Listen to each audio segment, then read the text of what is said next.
Halo sobat hebat. Hari ini kita akan belajar bagaimana cara menulis teks deskripsi nih.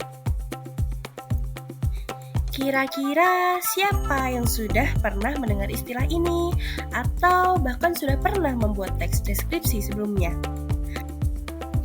Tapi sebelum itu ada beberapa hal penting yang diharapkan bisa kalian capai ya.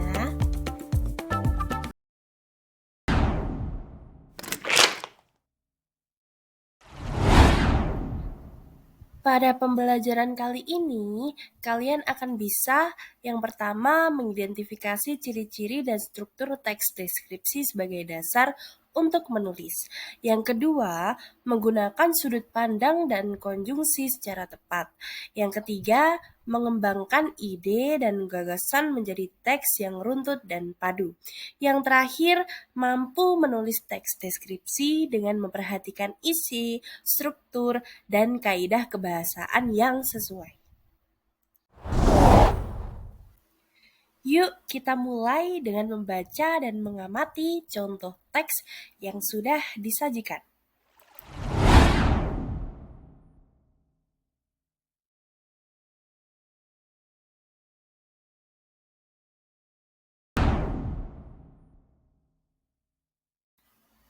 Setelah membaca, menurut kalian apa sih sebenarnya teks deskripsi itu? Jadi begini.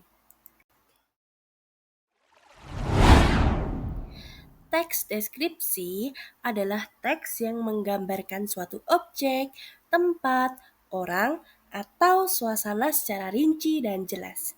Tujuannya supaya pembaca bisa membayangkan, bahkan merasakan apa yang kita gambarkan, seolah-olah mereka sedang melihat atau berada langsung di sana. Menarik kan?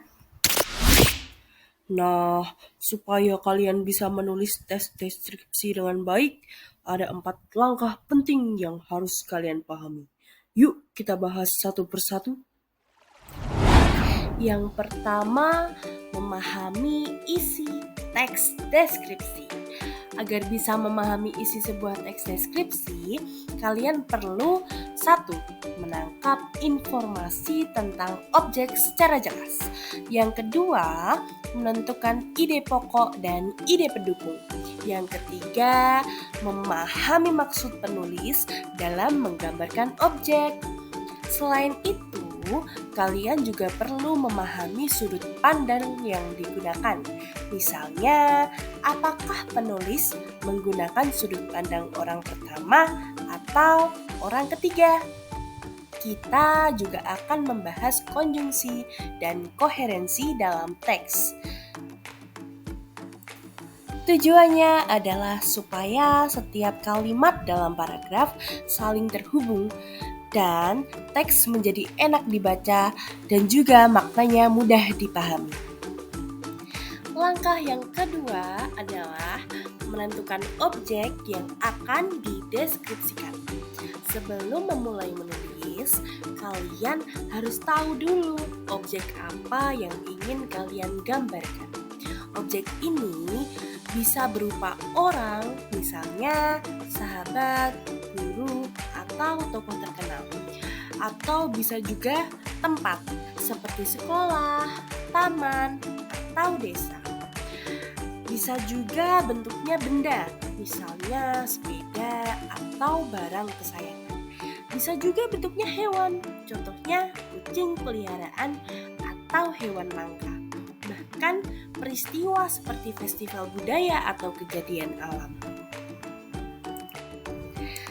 Langkah yang ketiga adalah mengumpulkan informasi sebanyak mungkin. Nah, setelah menentukan objek, sekarang waktunya mengumpulkan informasi. Amati objek tersebut secara detail, libatkan panca indera kalian ya. Perhatikan apa yang kalian lihat, misalnya warna atau bentuk. Lalu apa yang kalian dengar? Lalu bagaimana teksturnya saat disentuh? Selanjutnya Apakah ada aroma atau suasana tertentu?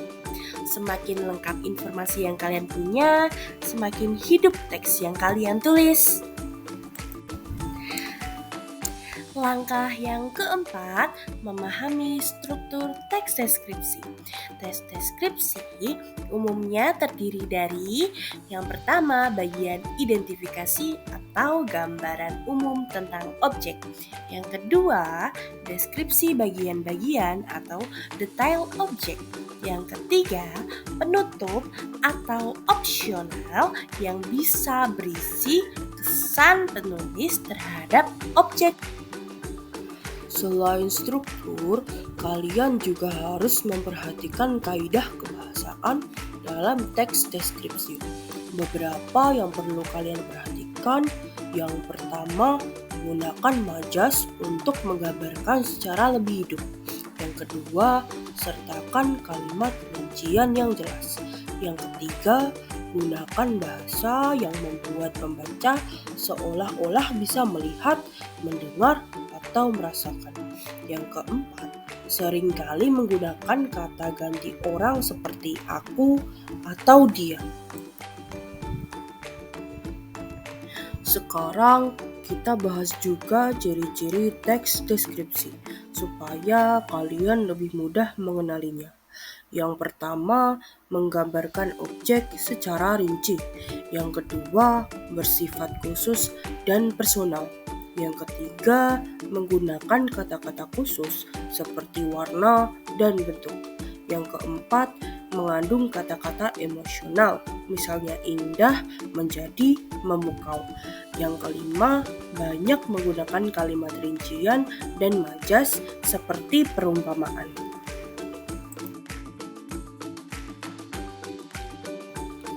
Sekarang giliran kalian. Buatlah teks deskripsi dengan tema bebas, kemudian tentukan struktur dan kaidah kebahasaannya. Sampai jumpa.